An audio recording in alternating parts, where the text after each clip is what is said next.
Yahoo!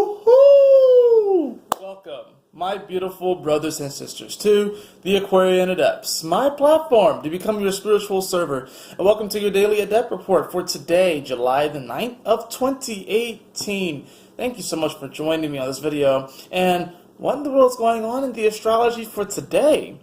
Well, it's actually kind of interesting. We actually have Venus, which is at 29 degrees of Leo, which will actually be coming into Virgo later on this evening. So that means that the moon that's finishing up in Taurus actually won't go void of course. It's going to make a final aspect over to Venus, a square. A void of course moon is when the moon reaches its last aspect to another planet, to another energy in the chart, and then for the final few degrees in that chart, it doesn't make any more aspects before ingressing it to the next sign. So today, the moon will be shifting from Taurus into Gemini. So it's exalted in Taurus, so it really likes to be there, it likes to be really grounded, likes to feel secure in that space. And it really likes to appreciate the small things in life, smelling the roses, smelling the flowers, having good food. It feels really good while it's in Taurus. And in Gemini, it doesn't necessarily dislike Gemini, but it's going to be very, very chatty. The emotions might be all over the place. The emotions might be more connected to the mind as well while the moon is here. We're going to be wanting to kind of do a bunch of different things, talk to people, communicate more. But before it reaches Gemini, it will make this final aspect over to Venus, which is finishing up in Leo, and they will square at 29 degrees. So this is kind of like this last push to be like Venus, which is wanting us to receive our heart and wanting us to receive our passion and our love. And it's really going to be this final push to emotionally feel into what our heart wants and then ground it with Taurus. This is like that last push because Venus will be going into Virgo. Doesn't necessarily like to be in Virgo, right? Because it's exalted in Pisces, so it's opposite Virgo. It doesn't really like to be there because then it has to focus on the details and all this stuff, where Venus just wants to have a glass of wine and just enjoy a night out. So with Virgo, it's going to have to worry about all the small details, it's going to have to worry about all these different things and organizing. So this is kind of like this last push to where we're like, okay, we're feeling this passion, we're feeling this fire, and, we're feeling emotionally grounded with the moon in Taurus. This is like that last push. This last push before the moon slips into Gemini on how can we ground and integrate so we can manifest from the place that our heart is really going to be dancing, it's going to be light, it's going to just feel the love, it's going to be radiant in that infinite exuberance. And then when the moon shifts into Gemini, that's when we're going to start to communicate and start to even communicate with other people on where we kind of see ourselves going, about our passions, about our wants and stuff. And it's going to be really interesting because you're going to really begin to see when the moon shifts into Gemini, who's kind of, listening to their heart and who's not listening to their heart, And interesting, as soon as the moon enters into Gemini, it will be making some aspects too. It's going to make an aspect to Chiron, which is retrograde in Aries, and it's also going to make an aspect to the North Node. So it's like the moon's going to be making aspects to these planets that are in fiery energies. So it's like when it makes this aspect to Chiron, it's almost going to be, and it's a sextile to Chiron, it's almost going to be like this. It's like, oh, can I really do this? Can I actually listen to my heart? Can I actually go for what I want? Can I go for these passions? Can I really allow them to flourish? Can I allow them to really come out? And with this aspect of Chiron, it's really going to be like, well, are you going to allow the past to really pull you back? Are you going to allow past behaviors and past ways of being to hold you back?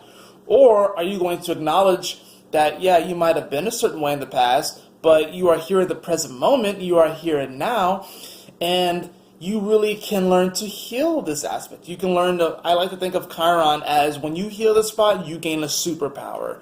So it's like you can actually heal this spot, you can actually forgive yourself for what you've done in the past, and then move forward. So this is about establishing a positive communication with how you were in the past. It's almost like, the planet, like I said, the moon is the planet of emotions and stuff, right?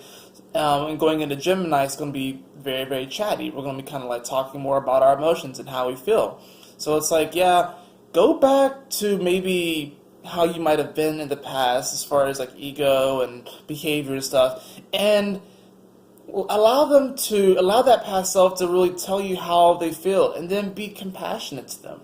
We also have to consider that it will also be making a sextile over to the North Node. So if you're questioning whether or not you really can manifest your dreams, if you really are questioning whether or not your heart is guiding you in the right direction, the North Node is going to be communicating to you, and your emotions and your mind are going to be really connected, and it's going to tell you that this is your destiny, and that your heart cannot steer you wrong. It might steer you into some weird areas that you didn't think that you would go before, but it cannot steer you wrong.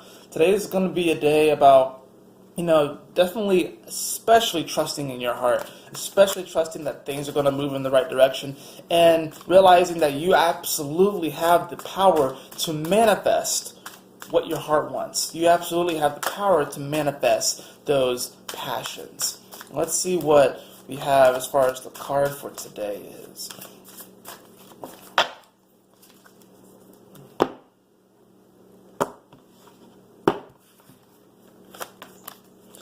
So the card of the day we actually have is the Six of Swords. This is kind of interesting, because the Six of Swords usually speaks to leaving a situation behind, or kind of even short distance travel, or really just kind of, whereas the Eight of Swords is more like leaving emotional burdens, the Six of Swords is like you're kind of just ready to, I like to think of it as fly above the drama. So this is really kind of what's going to be happening. It's like it's time for you to fly above the drama. And it's actually kind of funny because when the moon enters into Gemini, there's going to be a bunch of chat and talk and gossip and drama, But the Six of Swords is really saying that, remember the communication between Venus and the moon before it enters into Gemini. You really can integrate. You can really have this vision that's coming from your heart. You really can resonate with that radiant love, that infinite exuberance, and you absolutely can manifest it, so that when the moon goes into Gemini and people start talking and chatting, and not everyone's going to be listening to their heart, and you're really going to start to take notice of that. So make sure that you fly above the drama, fly above the pettiness, because it's really going to bog you down. It's not going to really, it's not going to help in your manifestation. If people start to throw doubts towards you, allow them to just bounce off or reflect, or transmute them, send them back, and then they won't be doubting anymore, So this is really going to be a day, like I said, where you really get this final push from the universe. It's like you absolutely can manifest this, but do you believe it? That is it for your reading today, everyone. I hope you all enjoyed it. If you did, please like, share, and subscribe, and tap the bell so you can get all the notifications. I would really, really appreciate it. And if you would like a personal reading with me, we could take a look at your natal chart. I do natal readings, I do lunar readings, I do tarot readings as well. You can follow the link in the description below too, theaquarianadepts.com. And always remember, my beautiful brothers and sisters, to keep moving forward, to stay focused, and Yahoo! Smile often.